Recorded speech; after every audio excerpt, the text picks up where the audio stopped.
बिजली की कीमत एक मसला है और ये हमें पता है ना सिर्फ दुनिया में बल्कि इस रीजन में भी हम बहुत महंगे हो चुके हैं। तो ये डिस्कशन भी आपने सुनी, आईपीपीज से जो पावर परचेज एग्रीमेंट है उसको रीनेगोशिएट करने की भी बात हो रही है। आईपीपीज का पॉइंट ऑफ व्यू क्या है? देखें, इसको समझने की ज़रूरत है कि हमें आईपीपी लगाने क्यों पड़े। 1980 की दहाई में हमारे पास लोड शेडिंग हुई, वापडा जिसके बारे में हम बहुत तारीफ़ें सुनते हैं, हम सब लोगों ने एक्सपीरियंस किया लोड शेडिंग। तो एक मास्टर प्लान बना 1992 का, जिसमें यह कहा गया कि पाकिस्तान जैसे मुल्क के पास इन्वेस्टमेंट करने के लिए अब वो सख्त नहीं है, क्योंकि हमने सोशल रिस्पॉन्सिबिलिटी ज़्यादा पूरी करनी है। उसके लिए हमने दावत दी इंटरनेशनल इन्वेस्टर्स को कि वो पाकिस्तान में आएँ। और ये पूरा प्लान जो है ये सिर्फ आईपीपीज़ के लिए नहीं बना था, बल्कि पूरी डीरेगुलेशन के लिए बना था, कंपेटिटिव मार्केट की तरफ बढ़ने के लिए बना था, कंज्यूमर को फायदा पहुंचाने के लिए बना था। आपने दावत दी दुनिया की बेहतरीन कंपनियां, तस्वीर था कि सिंगल बायर नहीं होगा। 1994 में दुनिया की बेहतरीन कंपनियां, इंटरनेशनल पावर, AES, उसके अलावा बहुत से बाकी ममालिक से लोगों ने आके इन्वेस्टमेंट की। 1998 और 2001 में इसी तरह का एक बहरान आया जब हमारे पास बिजली की पैदावार ज़्यादा हो गई और हमने पछतावा शुरू कर दिया कि जो वादे मैंने किए हैं वो तो मैं वफा नहीं कर सकता। तो इसी तरह के इल्ज़ामात लगे। मेरी कंपनी पे 14 केसेस किए गए, 3 साल उसके लिए हमने भुगता और 3 साल के बाद एक मुआहदा हुआ जिसका नतीजा ये हुआ कि 2002 की जब पॉलिसी अनाउंस हुई तो एक भी इंटरनेशनल इन्वेस्टर इस मुल्क में नहीं आया। फिर हमने वही बहरान देखा। 2006 में जाके हमने लोकल इन्वेस्टर को दावत दी कि अब इंटरनेशनल इन्वेस्टर नहीं आता, क्योंकि लोड शेडिंग हो रही थी 2006, 7, 8 के अरसे में। तो हमने उस वक्त भी दावत दी कि आप आके इन्वेस्ट करें। उस वक्त गैस के प्लांट लगे और RFO के रेसिप्रोकेटिंग इंजन्स के प्लांट लगे। फिर एक दफ़ा दोबारा 2013-14 में सर्कुलर डेट का मसला बढ़ गया, हमने दोबारा IPPs को, और उसके बाद हम 2020 की नेगोशिएशन सुनते हैं जब यहीं पे प्राइम मिनिस्टर साहब ने बड़ा सेलिब्रेट किया कि लोकल इन्वेस्टर ने मुल्क की खिदमत के लिए 800 अरब रुपए की कुर्बानी दी है।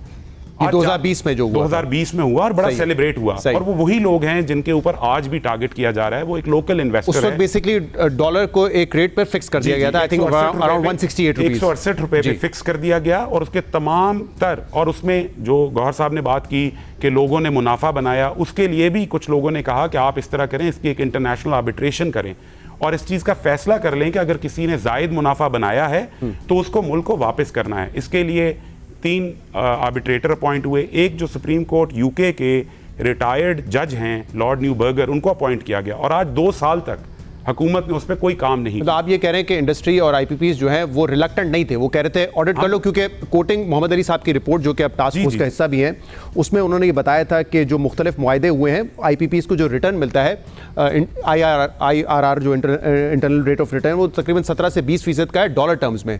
लेकिन जैसे उन्होंने कहा 94 की पॉलिसी में ये देखा गया कि जो प्रॉफिट कमाया गया वो 18 गुना ज़्यादा था जितनी इन्वेस्टमेंट की गई। जो डिविडेंड्स थे वो तकरीबन 22 गुना ज़्यादा जो है दिए गए जितनी कैपिटल इन्वेस्टमेंट थी। इसी तरह 2022 की पॉलिसी के हवाले से उन्होंने बताया कि इन्वेस्टमेंट टोटल 57 बिलियन की गई, लेकिन 7-8 साल में तकरीबन 203 बिलियन कमा लिए गए। ये वही रिपोर्ट है जिसके बाद नेगोशिएशन उसके लिए, उस रिपोर्ट के लिए जो वाहिद उसमें जो था, जो इंटरनेशनल आर्बिट्रेशन में जाना था, आज 2 साल से वो सर्द खाने में पड़ा हुआ है। आज 2024 में भी अलमिया इस बात का नहीं है कि IPPs को आप क्या कह रहे हैं। अलमिया ये है कि 1992 का जो स्ट्रेटेजिक प्लान था वो ये कहता था कि आप डिस्ट्रीब्यूशन कंपनीज में जो लॉसेस हैं, जो थेफ्ट है, इसको ठीक करेंगे। नेशनल ट्रांसमिशन एंड डिस्ट्रीब्यूशन जो NTDC का इदारा है उसको रिफॉर्म करेंगे। हम उस 80% हिस्से को तो कुछ भी नहीं करते। 1992 से उसमें कोई प्रोग्रेस नहीं हुई और 4 दफ़ा आप IPP से, ये 2024 भी गुजर जाएगा। लेकिन जो चीज़ नहीं बदलेगी वो बाकी पब्लिक सेक्टर रिफॉर्म्स नहीं बदलेंगे, क्योंकि अगर 32 साल में नहीं हुआ तो हमें तो नहीं लगता कि अगले 6 महीने में भी बदलेगा, क्योंकि हमने ये बातें पहले भी सुनी हैं, 1992 में भी सुनी हैं, 2002 में भी सुनी हैं, 2008 में भी सुनी हैं, 2013 में भी। और CPEC की जो आई, मैं आखिरी बात करता हूँ, जब CPEC के लिए टैरिफ दिया गया तो हुकूमत पाकिस्तान ने नेपरा को कहा कि आप एक ऐसा टैरिफ दें जो हमारे चाइनीज़ इन्वेस्टर्स को अट्रैक्ट करे, और उसकी एक ही शर्त थी कि एक टैरिफ है, अगर आपको काबिल कबूल है, इसमें नुकसान हो या नफ़ा हो, ये आपका टैरिफ है। इस वजह से यहाँ इन्वेस्टमेंट हुई और वो 10,000 मेगावाट के पावर प्लांट्स लगने थे।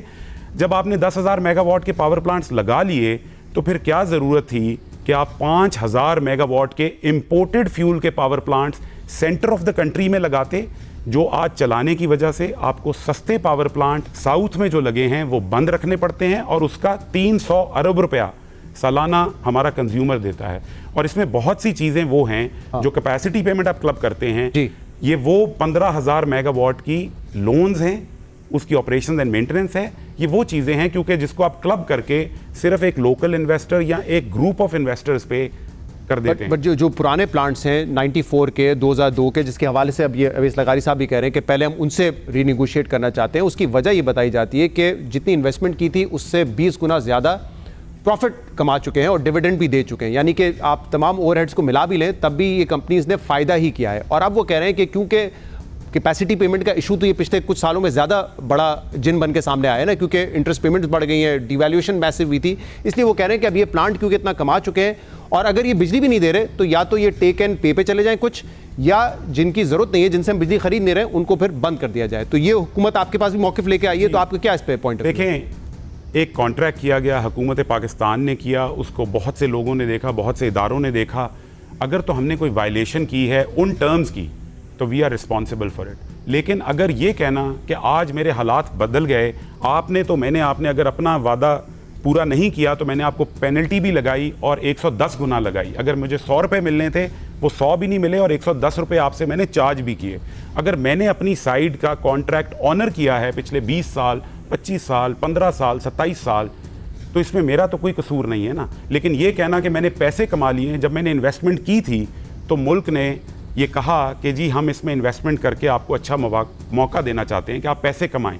तो पैसा कमाना तो जुर्म नहीं है, लेकिन अगर मैंने जो मेरा कॉन्ट्रैक्ट था उससे जायद मुनाफा कमाया है तो बिल्कुल। मैं जानना ही चाह रहा हूँ कि अब जब गवर्नमेंट आपसे नेगोशिएट कर रही है तो वो क्या कह के कह रही है कि क्यों, क्या आपने नाजायज़ प्रॉफिट कमाया है या आपने कॉस्ट एस्केलेट दिखाई थी इसलिए आप जो है रीनिगोशिएट करें, या गुड फेथ में करें क्योंकि आप अच्छा खासा पैसा कमा चुके हैं और मुल्क जो है अब वो 2000 अरब रुपए का कैपेसिटी पेमेंट नहीं बर्दाश्त कर सकता? वो आप जिस तरह भी कहें, वो तो ये कह रहे हैं कि जी हम आगे पैसे नहीं दे सकते और अब हमें इन प्लांट्स की ज़रूरत नहीं है। बिला शक आपने अपनी पूरी कॉन्ट्रैक्ट की ऑनर किया है तो आप जो है हमारे साथ बैठे हैं और गुड फेथ में। मैंने पहले भी कहा कि 1998 से 2001 में भी हमारी कंपनी ने किया और बहुत से इन्वेस्टर्स ने किया, 2020 में भी किया, 2024 में भी किया।